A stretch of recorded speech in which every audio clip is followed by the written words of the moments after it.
Assalamualaikum warahmatullahi wabarakatuh. Saya Ahmad Syabur Romli dari Universitas Internasional Semen Indonesia, Program Studi Teknik Logistik Angkatan kelima. Di sini saya akan mereview sebuah film yang membahas tentang SDGs. Sebelumnya saya ucapkan terima kasih banyak kepada yang terhormat Bu Izati Winda Murti selaku dosen wawasan lingkungan yang telah membimbing kami. Pada tahu belum apa itu SDGs? SDGs itu atau Sustainable Development Goals merupakan suatu rencana aksi global yang disepakati oleh para pemimpin dunia termasuk Indonesia guna mengakhiri kemiskinan, mengurangi kesenjangan, dan melindungi lingkungan. SDGs berisi 17 tujuan dan 169 target yang diharapkan dapat dicapai pada tahun 2030. Pada kesempatan ini, saya akan membahas film dengan judul Semesta. Film yang disutradarai Koirunisa dan diproduseri oleh Nicholas Saputra dan Mandi Marahim. Bercerita tentang 7 angka universe di 7 provinsi yang berkomitmen untuk mengurangi dampak perubahan iklim. Sosok perawat Indonesia untuk alam sebagai bentuk dari dorongan agama, kepercayaan, dan budaya masing-masing.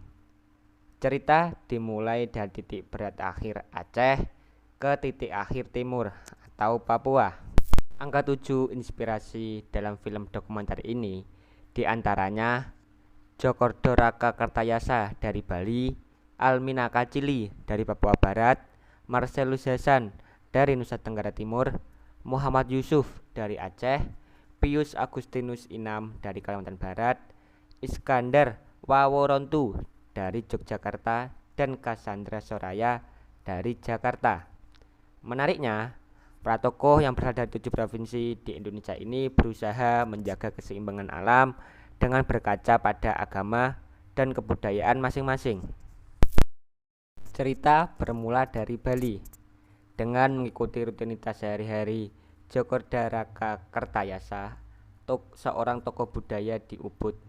Saat hari raya Nyepi, semua aktivitas harus dihentikan, termasuk penggunaan listrik.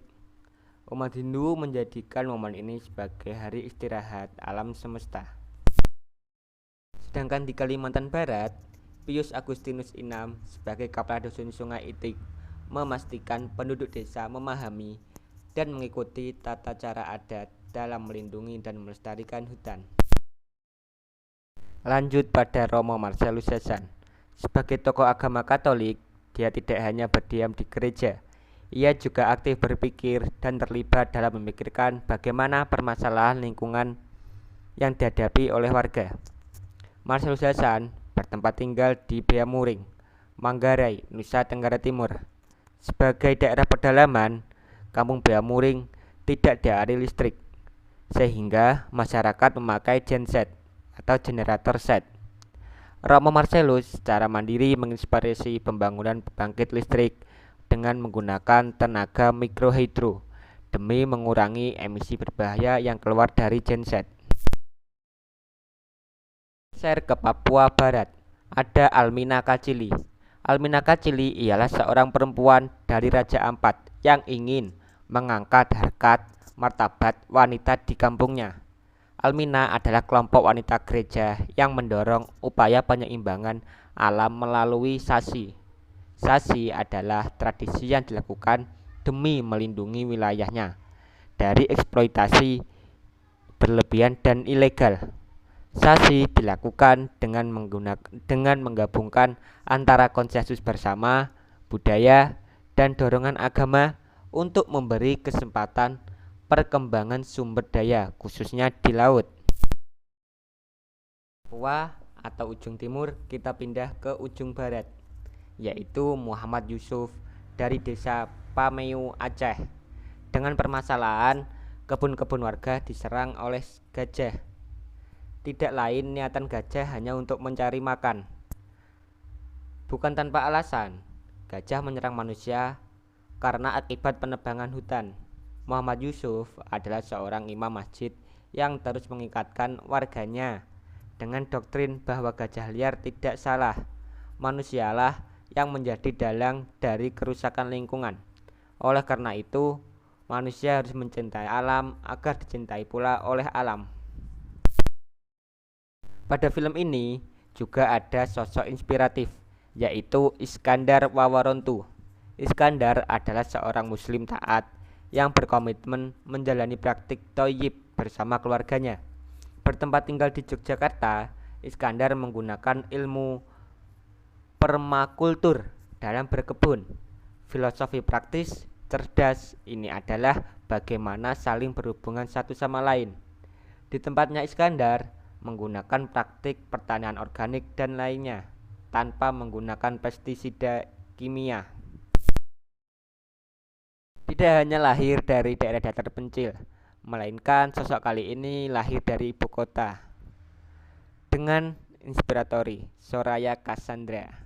Soraya Cassandra menginspirasi kita semua bahwa membangun apa yang disebut urban farming bukan hal yang mustahil dilakukan. Soraya mendirikan kebun dalam kota, yaitu di kota Jakarta yang ia namai Kumara. Ia mengedukasi banyak orang tentang peluang memanfaatkan lahan terbatas dengan prinsip pertanian organik. Dengan pertanian organik tidak hanya berpatokan kepada tanah, bisa juga menggunakan media tanam lain. Tidak juga menggunakan lahan yang harus luas, melainkan bisa menggunakan pot ataupun polybag. Juga bisa ditaruh di lahan-lahan sempit. Yang penting mengenai sinar matahari. Dari alur cerita di atas, kita menjadi sadar bahwa pentingnya menjaga lingkungan itu tidak hanya dilakukan oleh beberapa orang saja, melainkan kita harus mengawali dari kita sendiri, dari diri kita sendiri, yaitu dengan kita mengawali untuk menjaga lingkungan dan mengedukasi banyak orang, membuat penyuluhan-penyuluhan, terus seperti di dalam internet, dan juga kita bisa memakai cara-cara unik.